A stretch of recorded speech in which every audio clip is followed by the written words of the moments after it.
The Nightingale Conant Corporation is proud to present The Power of Purpose, How to Create the Life You've Always Wanted by Les Brown. From the humblest of beginnings, Les Brown has emerged as one of the most sought-after motivational speakers and consultants in the world today. He is one of the nation's leading authorities in understanding and stimulating human potential. He is also the author of the highly acclaimed books Live Your Dreams and It's Not Over Until You Win. Discover your purpose. Let Les Brown guide you to a life rich with integrity, freedom, and passion. And now, here's Les Brown.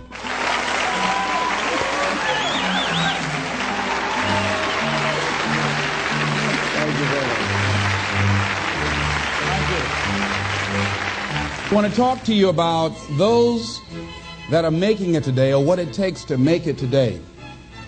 In a time of great uncertainty, and a time of change that's taking place around the world, and a time when people are feeling a great deal of anxiety and fear and reservations about the future, at a time when people are going to work and don't know whether or not they will have a job when they get off, and not necessarily because of their performance, but because of what's happening in the economy.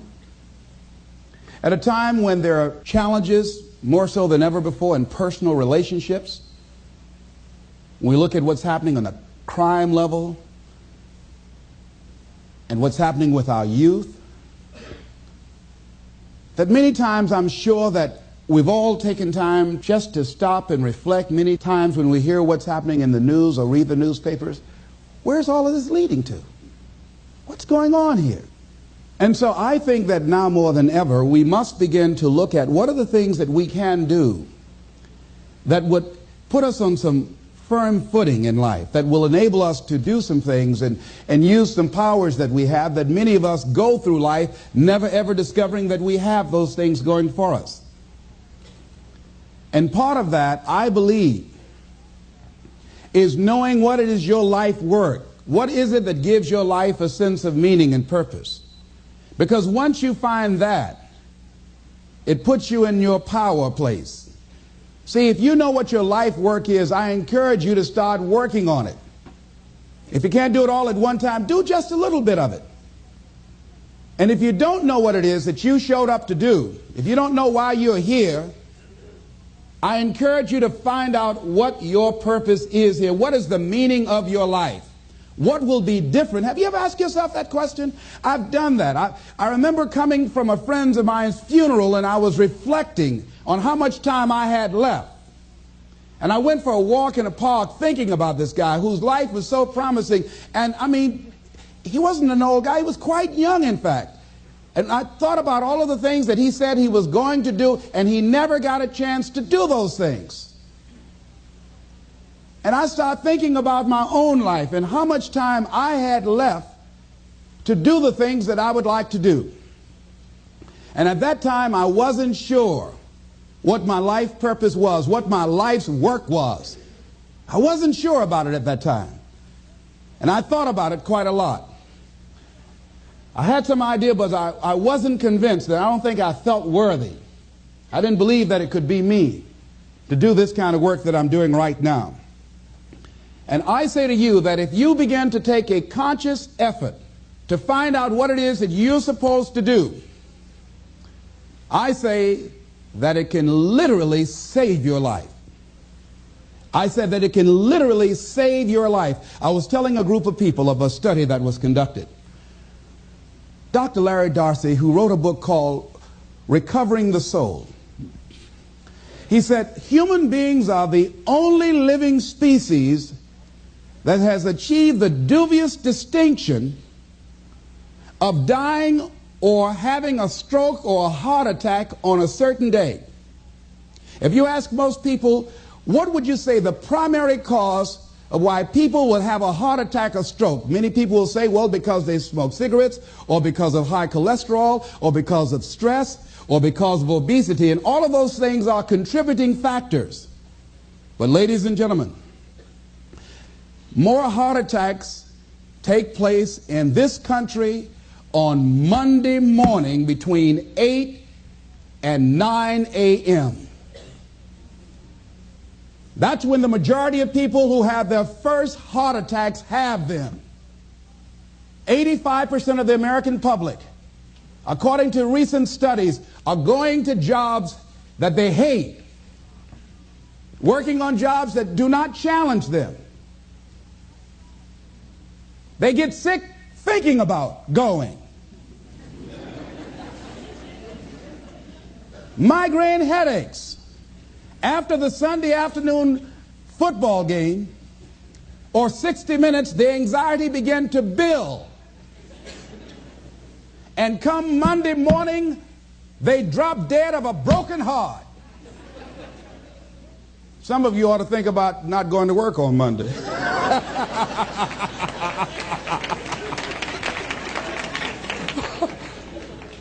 Think about that. People are literally dying to go to work.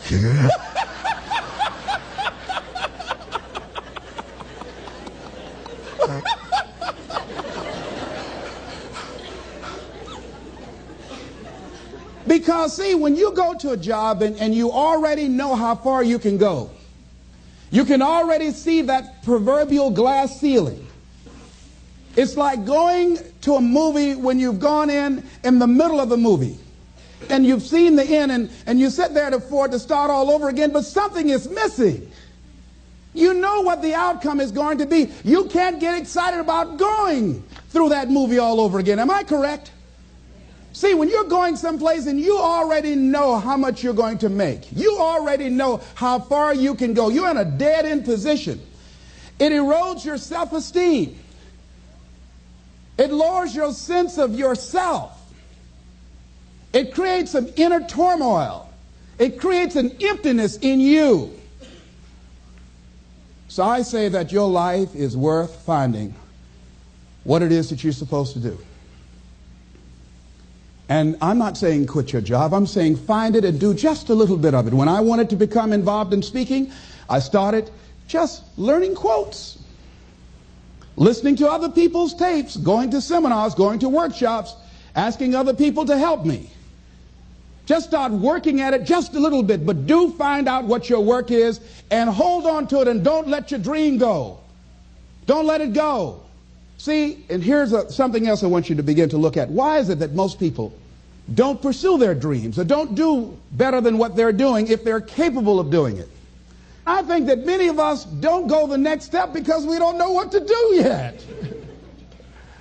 And I say that the reason that we don't even explore the possibility of what to do is because subconsciously we don't believe that it can happen for us and we don't believe that we deserve it. So here's what I'm suggesting. How much time do you spend working on you? How much time do you spend every day working on your dream? In the last 90 days, how many books have you read? In the last year, what new skill or knowledge have you acquired? What kind of investment have you made in you? So I'm saying that as you begin to look at where you want to go, if you want to make it today, and things are changing so fast you have to literally run to stand still, I'm saying that you've got to make some conscious effort to begin to work to develop you. Here's something else. Most people are not living their dreams because of fear, ladies and gentlemen. I was in Columbus, Ohio yesterday speaking for a particular Ohio department. A young lady named Karen who greeted me, who organized the event. Very talented, very skillful. And she was talking about she wanted to become involved in the consulting business. I said, why aren't you doing it? I said, you have the abilities. I said, you're not here because they like you. You're here because you're doing the job. You're making things happen. And she came up with all kind of ideas, but finally she said, I guess I can't see myself doing it. I guess I'm afraid. Fear, limited vision, and lack of self-esteem is what keep most people doing things they don't want to do. I flew from Columbus, Ohio to Denver, Colorado to a major communications company, and the person that picked me up at the airport told me about the fact that the company was planning on having a major downsizing, and they offered some of the employees there an early retirement, and some of them will earn as much as $300,000. And they said, this is the last time that you can take this offer. If you don't do it, when we have the downsizing, you might be among those who will lose their jobs, and all you will get is your severance pay. And only 50% of the people who were eligible to take the $300,000 took it. The others were afraid to take a chance on themselves. The others couldn't see themselves beyond that company. They couldn't see life after that company. The same reason that people stay in relationships where they're abused or they're unhappy or it's unfulfilling. They can't see themselves beyond that relationship. They can't see themselves enjoying life without that person. They think that this is all that they can do. The same reason that people get stuck at a certain level in life. They can't see things being better for them. And they think that this is it and this is all they deserve. This is all they've ever seen. It's been passed on to them. And they think that this is it for them. Oh, no. I was looking what Dr. Blanton, Smiley Blanton, who is a colleague of Dr. Norman Vincent Peale, what he said about fear. He said, fear is the most subtle and destructive of all human diseases. Ladies and gentlemen, fear kills dreams. Fear kills hope. Fear put people in the hospital. Fear can age you. Fear, ladies and gentlemen, can hold you back from doing something that you know within yourself that you're capable of doing, but it will paralyze you. And it seemed like you're in a hypnotic spell. And I ask you a question, what is the benefit? What's the benefit of allowing fear to hold you back? What's the benefit of giving up on yourself? Of not stepping out on life and taking life on? What is the benefit for you? What's the plus in that? It's one of the things I had to ask myself. So I didn't want to make any mistakes. I wanted everybody to like me. I wanted to be perfect the first time I did something. It's not going to happen. You're going to make some mistakes. You're going to hurt some folks' feelings. You're going to create some enemies whenever you decide that you want to begin to take life on. You've got to ask yourself, how long am I going to allow this to hold me back? I like what Zig Ziglar says. He said, fear is false evidence appearing real. That is an illusion that we create in our mind. It is a state of mind that can be changed. So let's look at how we can begin to take some steps to restructure that fear, to begin to expand our visions of ourselves, to begin to increase our self-esteem. Webster said that self-esteem means confidence and satisfaction in oneself. Look at your life right now. Whatever you've done up to this point in time, your life is working. Whatever you have produced, it came out of you as a result of the kind of person that you have become. It's a result of your choices. It's a result of your consciousness. Now you have to ask yourself, are you satisfied with what you have produced? Is this what you want? Would you like for things to be better than this? Do you believe that you deserve better than this? Or are you content? This is it. You don't have to do anything else. That you've already resigned yourself in life and say, well, I'm happy. I'm not starving like the people in Calcutta. Are you allowing yourself to get off the hook like that? Or do you believe somewhere in the back of your mind or in your heart that there's some other great work for you to do? There's something else that life has for you. And that's why you're here. How do we handle this fear factor? How do we increase our self-esteem? You have to begin to fortify yourself. How do we do that? I believe that you have to begin to consciously monitor your inner conversation and start talking to yourself. Start building yourself up. Sometimes the only good things you will hear about you are the things that you say to you.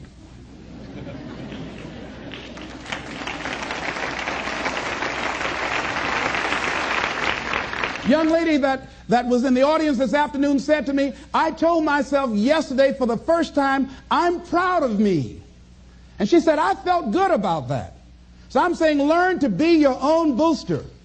Start building yourself up. Start encouraging yourself. Start saying, I can do this. I can make this happen. When I started thinking about becoming a speaker, I said, yes, I can do this.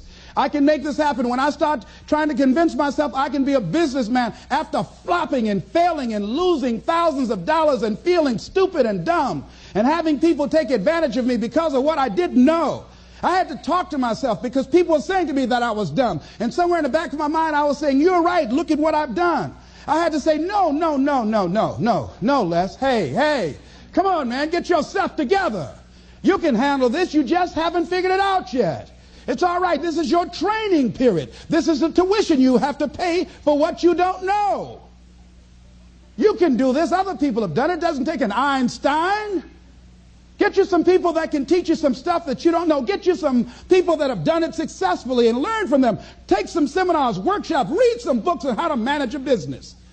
Change the way you see yourself and begin to tend to the personal details. Understand that nobody's going to take care of your business better than you.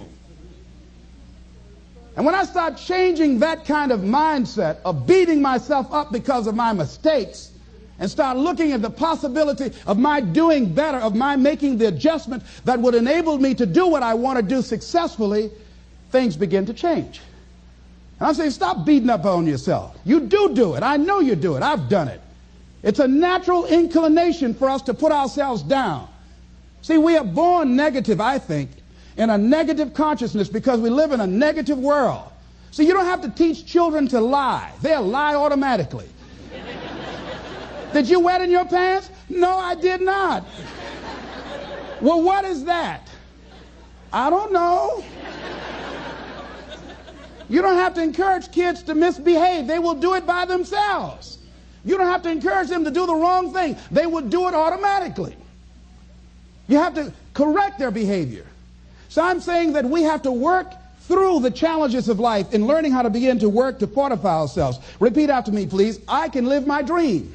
I can find my purpose in life and live my purpose. I deserve more from myself. I deserve more from life. Shake somebody's hand on your right and left and say, you deserve more from life too.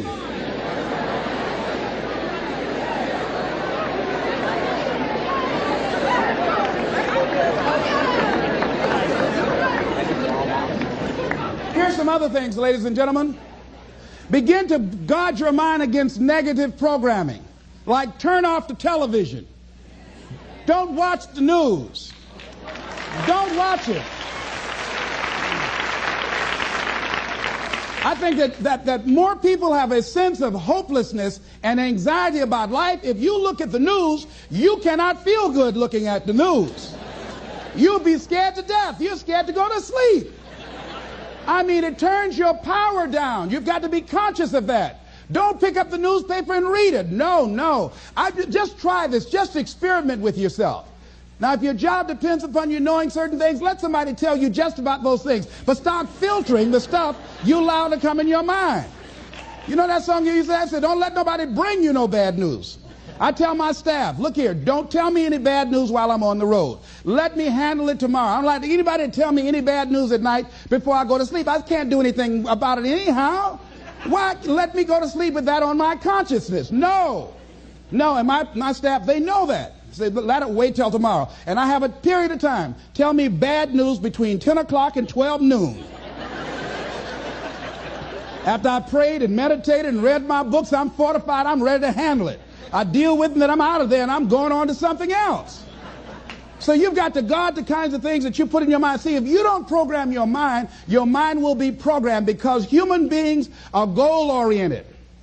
That's why we die of broken hearts early. That's why we're running through life to early graves. We're going through life, ladies and gentlemen, and I think that Henry David Thoreau said that most men live in quiet desperation. Most of us go through life running scared. Larry DeAndre, who I think is going to be one of the greatest motivational speakers around today, told me a true story of a friend of his that every day when he came home from school, when he would get to a certain block in his neighborhood, there was a neighborhood dog that would chase him.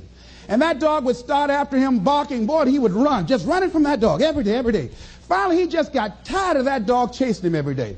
He said, this dog come around here today, I'm going to take a brick or something and bust him in the head. So he was walking home that day, minding his own business. Sure enough, same area, there was that dog there. The dog started barking. He started running. He saw a brick, and he stopped and picked up the brick and turned around. And the dog got close to him. He realized the dog didn't have any teeth.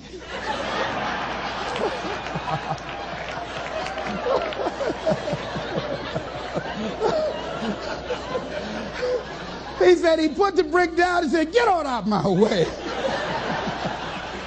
And ladies and gentlemen, all our lives, many of us go through life running from things that ain't got no teeth to do us any harm.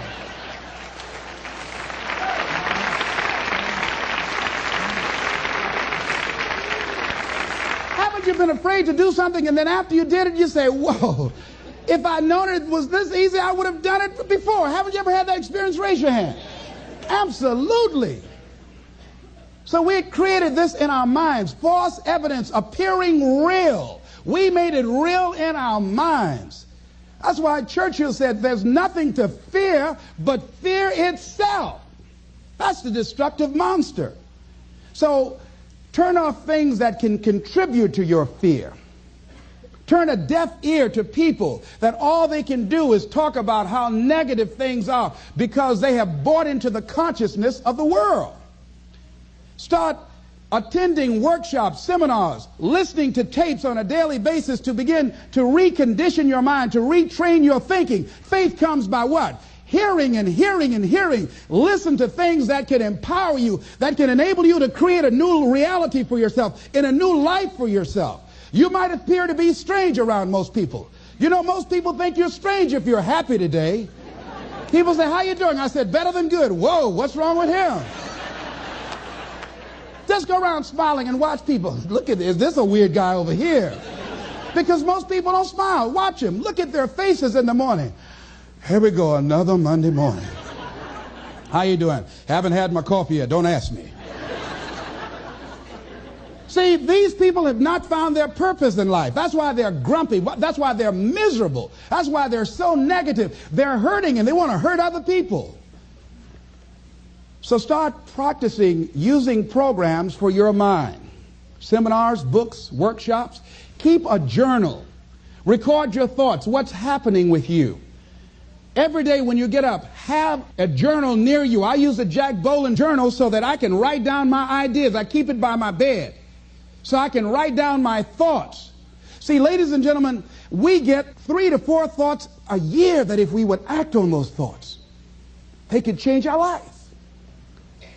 Don't say, "Well, I'll remember that." No, write that thought down. I got a thought today I wrote down.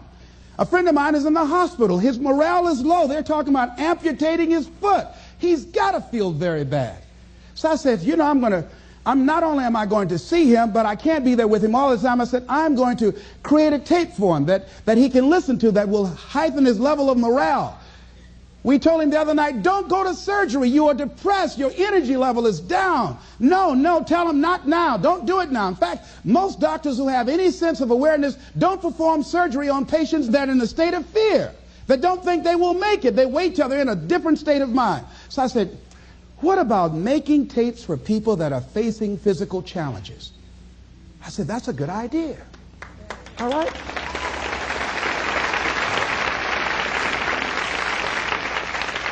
See, there are ideas that can come to you out of things that appear to be negative. I have a friend out of Chicago, just met him. He was 23 years old. And this guy, he went financially bankrupt 2 years ago, ruined his credit. Guess what he decided to do? He found a blessing in it. He wanted to restore his credit. It was very challenging, very difficult. And he realized that a lot of other people during these particular times have ruined their credit. So now he started a credit repair business. Last year he earned over $100,000 helping people to restore their credit. I met a young lady who attends this church, that she was at her father's funeral and she was putting flowers on her father's grave, and she looked around and saw the other grave sites. They did not look well groomed and they were not attended to on a regular basis. She started a grave site maintenance business. Out of that tragedy, something positive has come out of it. And now she's earning more money doing that than on her present job. What idea are you sitting on? Write your ideas down. And then, once you get that idea, take the leap. Hello? Take the leap. See, a lot of people get the ideas and just walk around with them. Have you ever had an idea and all of a sudden you looked around and somebody had that idea and gone with it? Think you're going to be going with my hospital idea. Forget that, buddy. We will be out there together, Jack. Take the leap. See, it's out here in the universe. If you don't take the plunge, I guarantee you, somebody else will. Take the plunge. Go into action. And ladies and gentlemen, you will be surprised at how things will come together. You'll be surprised. Now, you're going to have some difficult challenges. I can tell you that now. Be aware of that. Things are not going to work out exactly right. For a time they will, sometimes. And that's when life is just playing a game with you. Want you to feel good and relax. And then after a while, say, okay, the honeymoon's over now. And then life will come over there and slap you side the head. Say, what you doing out here? Well, this is my dream life. Is that right? Come over here a minute. Oh, you went to the seminar, huh? Come here. I can tell you that. But ladies and gentlemen, go into action with your dream. And don't avoid where the fights are. Get in the midst of the fight. And get some hickeys on your head. Get knocked down so you can learn how to fight, so you can hold your position. See, most people don't get out in the arena of life because they don't want to fight. Most people don't get out there because they don't want to get knocked down. They don't want to be dropped to their knees. But see, you're going to be dropped whether you're on the field or whether or not you're sitting on the sidelines. You're going to be dropped. So at least get dropped for something. Don't get knocked down while you're sitting down. See, that's how most people are spectators in life. You don't want to be a spectator. You want to get out in the field where the action is. And you will be amazed. After the struggle, there will be a calm period and things will begin to click for you. Come out here with what you got. You don't have enough money? Don't worry about it. You got the dream. You got the idea. You don't have enough resources? Don't worry about it. You need some help? Don't worry about it. You get out here in the arena, someone will look at you and become inspired and say, hey, can I help you? But if you're sitting up on the bleachers, nobody's going to ask you anything. You've got to get into the flow of action. Frances Harth called me from Chicago. She had been sitting on an idea of a show that she wanted to produce for 10 years called Mind-Body Connection. So someone saw me speaking in Chicago at a sorority convention and said, I saw a guy that perhaps can host this show for you who has energy and charisma. She called me. She was so fired up. I said, listen, on the day that you want to do that, I'm speaking in Chicago. I can do it for you. And I said, by the way, I met somebody 2 weeks ago in Baltimore who has an idea of the same type of show, and she's doing it on radio. Why don't you call her? And then she called me back. Who else would you suggest? I said, well, I know Deepak Chopra. He wrote the book called Quantum Healing, and Bernie Siegel. Could you get his number? I tell you what, I have a friend named Jack Boland at the Church of the Day. He knows how to get in touch with him. Call him, and he will give you the number so you can get in touch with Bernie Siegel. That lady started calling all around. Did not have the resources, but she had this idea and dream. And she said the other night when she came before the audience that had gathered in the studio, she said, I feel like I've been pregnant for 10 years. And tonight you're going to witness a beautiful delivery. And it was. She said, I couldn't believe, Les, how things began to happen, how it all began to come together. And how many of you ever started on some dream and you didn't have all your stuff together, but you just went out there with nothing but faith, and things began to happen for you? Raise your hand if you know what I'm talking about. Ladies and gentlemen, those hands up there, it's proof. The proof is in the pudding. These people have demonstrated it. And if they can do it, you can do it. You can do it.